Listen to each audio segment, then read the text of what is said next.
Covid తర్వాత ఆ స్థాయిలో ప్రపంచాన్ని హాంటా వైరస్ భయపెడుతోంది.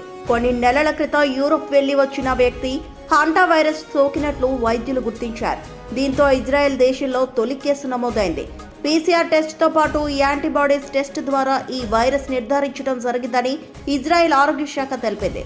ఈ వైరస్ ఎలుకల నుంచి మనుషులకు వ్యాపిస్తుందని వైద్యులు చెబుతున్నారు. దీనిపై మరింత సమాచారం మా ప్రతినిధి కుమార్ ఫోన్ ద్వారా అందిస్తారు.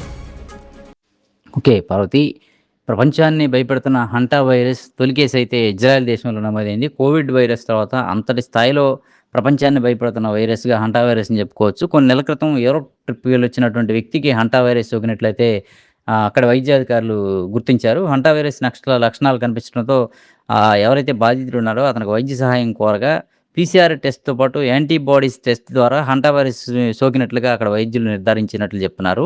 అయితే అతను ఆసుపత్రిలో ప్రస్తుతం చికిత్స పొందుతున్నాడని, అతని ఆరోగ్య పరిస్థితి నిలకడగానే ఉందని చెప్తున్నారు. అయితే ఈ విషయాన్ని ఇజ్రాయెల్ ఆరోగ్య శాఖ స్పష్టంగా తెలియజేస్తుంది. ఇది ఎలుకల ద్వారా మనుషులకు సోకుతుందని ఇజ్రాయెల్‌లో నమోదైన కేసుని కామన్ యూరోపియన్ స్ట్రెయిన్‌గా అధికారులు గుర్తించినట్లుగా చెప్తున్నారు. ఈ రకం ఎలుకల నుంచి మనుషులకు వ్యాపిస్తుందని, దీనివల్ల పెద్దగా ప్రమాదం ఉండదని వైద్య నిపుణులు అయితే అంటున్నారు. అయితే సౌత్ అమెరికాకు చెందిన ది యాండెడ్ స్ట్రెయిన్ కారణంగా ప్రపంచవ్యాప్తంగా ఉద్రిక్త పరిస్థితులు నెలకొన్నాయని మాత్రం స్పష్టం చేస్తున్నారు. ఈ రకం చాలా తక్కువ శాతం మనుషుల నుంచి మనుషులకు వ్యాపిస్తుందని చెప్తున్నారు. ఎంవి హోండియస్ నౌకలో నమోదైన హంటా వైరస్ కేసులు ది యాండెడ్ స్ట్రెయిన్ రకానికి చెందినవని అయితే తెలుపుతున్నారు.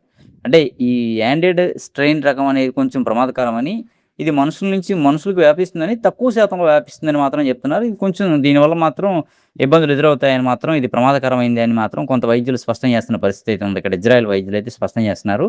ఈ హంటా వైరస్ లక్షణాలు అయితే చాలా కొంచెం ఇబ్బందికరంగానే ఉంటాయని చెప్తున్నారు. ఈ వైరస్ అయితే అనేక వైరస్ల సమూహం ఈ హంటా వైరస్ అనేది చెప్తున్నారు. ఇది ఎలుకల ద్వారా వ్యాపిస్తుందని, ప్రధానంగా ఎలుకల ద్వారా వ్యాపిస్తుందని, ఎలుకల మలమూత్ర విసర్జనలు, లాలాజలం ద్వారా ఎలుకల నుంచి మనుషులకు వ్యాప్తి చెందుతుందని చెప్తున్నారు.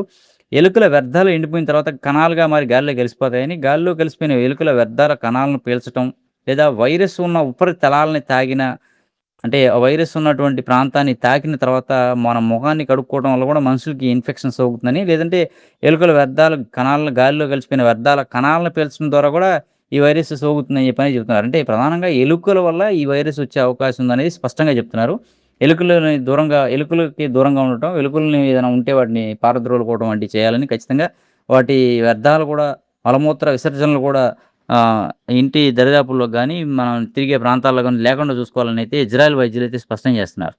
శరీరంలోకి వైరస్ ప్రవేశించిన తర్వాత కొన్ని లక్షణాలు అయితే మొదలవుతాయని, జలుబుతో పాటు జ్వరం, అలసట, కండరాల నొప్పులు, తలనొప్పి వస్తుందని చెప్పని అయితే వైద్యులు చెప్తున్నారు. వైరస్ తీవ్రతను బట్టి ఊపిరితిత్తులు లేదా మూత్రపిండాల సమస్యకు కూడా దారితీయవచ్చని అయితే ఇక్కడ ఇజ్రాయెల్ వైద్యులు అయితే స్పష్టం చేస్తున్నారు. దీనికి ప్రత్యేకమైన యాంటీవైరల్ చికిత్స అయితే ఏమీ లేదు. కాబట్టి ప్రారంభంలోనే వైద్య సహాయం పొందడం చాలా ముఖ్యమని, లేదంటే ప్రాణాలు పోయే అవకాశం ఉంటుందని కూడా ఇక్కడ స్పష్టం చేస్తున్నారు వైద్యులు.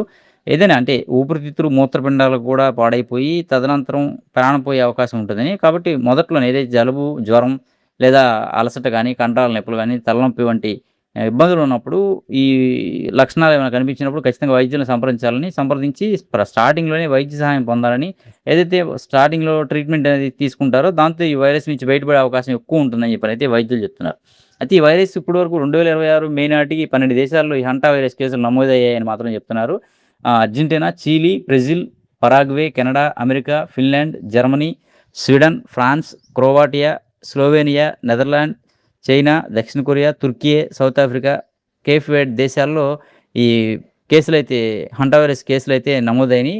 ఏదైతే ఎంవి హోండియస్ నౌకలో కేసులను గుర్తించాము అని చెప్తున్నారో, అక్కడ 8 కేసులు నమోదయ్యాయి. ఎందుకంటే ది యాండెడ్ స్ట్రెయిన్ వైరస్ అనేది ఈ ఎంవి హోండియస్ నౌకలోనే గుర్తించారు. ఇక్కడ 8 కేసులు నమోదైతే ఇప్పటివరకు 3 ప్రాణాలు కోల్పోయారు 8 కేసుల్లో.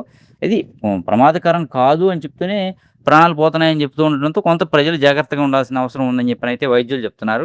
హంటా వైరస్ అనేది మాత్రం ఎలుకల నుంచే వస్తుంది కాబట్టి ఎలుకలకు దూరంగా ఉండాలి, ఎలుకల వ్యర్థాలకు దూరంగా ఉండాలని చెప్పని, ఏదైతే మలమూత్ర విసర్జనలు ఉన్నాయో వాటికి దూరంగా ఉండాలని మాత్రం ఆరోగ్య శాఖ స్పష్టం చేస్తుంది. ప్రస్తుతానికి మన భారతదేశంలో అయితే దీనికి సంబంధించినటువంటి ఎటువంటి కేసు నమోదు కాలేదు, ఎటువంటి లక్షణాలు ఎవరి దగ్గర కనిపించలేదు. ఇప్పటివరకు మన ఆరోగ్య శాఖ కూడా దీనికి సంబంధించి ఎటువంటి ప్రకటనలు చేయలేదు. అయితే ప్రజలు మాత్రం జాగ్రత్తగా ఉండాలని మాత్రం సూచన అయితే చేస్తున్నారు. ఈ హంటా వైరస్ గురించి ప్రస్తుతానికి మన భారతదేశంలో భయపడాల్సిన అవసరం లేదని మాత్రం వైద్యులు కానీ, అధికారులు కానీ స్పష్టం చేస్తున్నారు.